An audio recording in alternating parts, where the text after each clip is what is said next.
Сәлем достар, біз бүгін қызыл балық қосылған брокколимен бірге ас дайындайтын боламыз.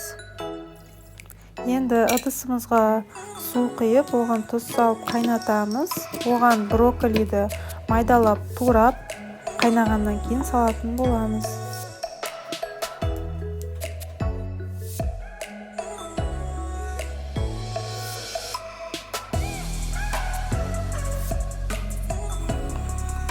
Бұл жерде біз брокколиді 2 минут қана қайнатамыз. Мен салқын суды дайындап алдым. Сүзіп алғаннан кейін дереу салқын суға сала қоямыз. Енді балықты кубиктап турап аламын.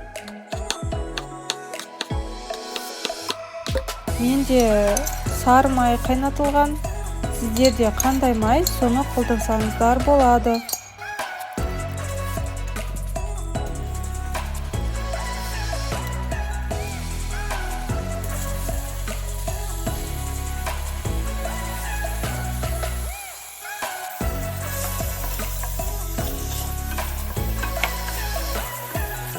Осылай арасында араластырып қуырып тұрамыз, жабысып қалмас үшін.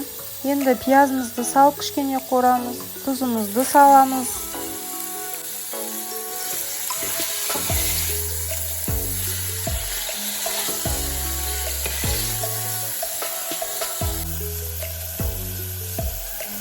Аздап қара бұрыш саламыз. Енді гарнирге менде күріш болады.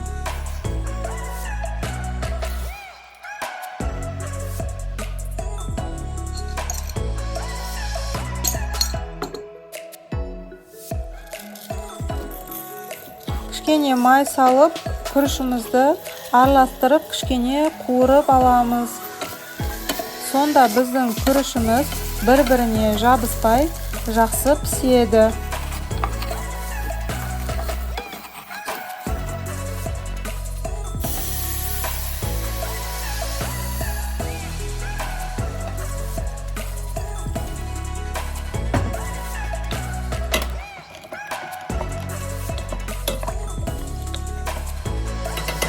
Балығымызға қайнатылған піскен брокколиді үстіне саламыз.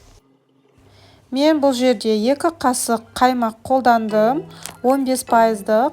Сіздер кілегей қолдансаңыздар болады, 20% немесе 30%.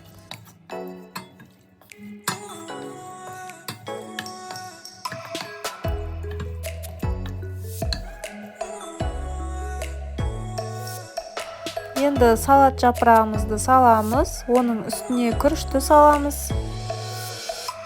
Міне достар, біздің кешкі асымыз дайын. Барлықтарыңызға ас болсын.